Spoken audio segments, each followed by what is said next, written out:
Kung sa lower belly area naman nararanasan ang pagsakit, sa kababaihan, maaaring dulot ito ng muscle cramps tulad ng menstrual cramps sa araw ng regla. At sa kalalakihan ay maaaring dulot ng testicular at prostatic issues. Ngunit, kung tuloy-tuloy, malala at sobrang sakit, maanong ipa-check up na ito sa doktor dahil pwede itong dulot ng appendicitis, hernia, ovarian cyst, UTI at iba pang underlying na sakit.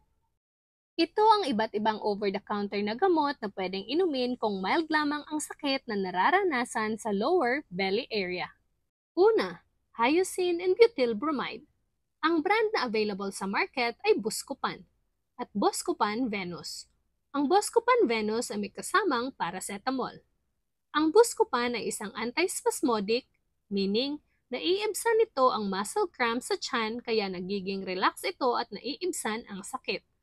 Ang tamang pag-inom nito ay uminom ng isang tablet hanggang 5 beses sa isang araw. Siguraduhin na may pagitan na 4 na oras ang pag-inom ng bawat tablet.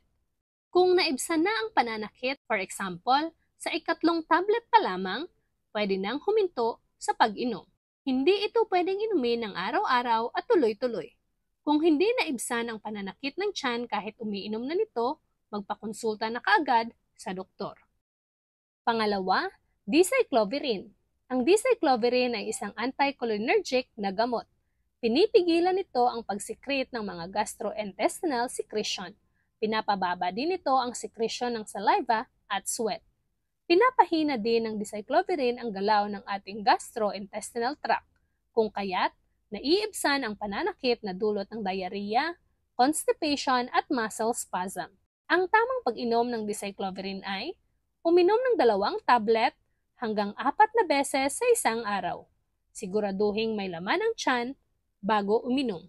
Kung naibsan na ang sakit na nararanasan, pwede nang itigil ang pag-inom ng dicyclovirin. Tandaan na ang mga nabanggit na gamot ay sapat na ang inumin kung mild lamang ang sakit na nararanasan. Ngunit, kung nakakaranas ka ng tuloy-tuloy na pananakit ng tiyan ng higit sa 2 araw at may kasamang alinman sa mga sintomas na ito, maanong magpakonsulta na kaagad sa doktor upang malaman ang iba pang underlying na sakit at mabigyan ka ng karampatang gamot para rito.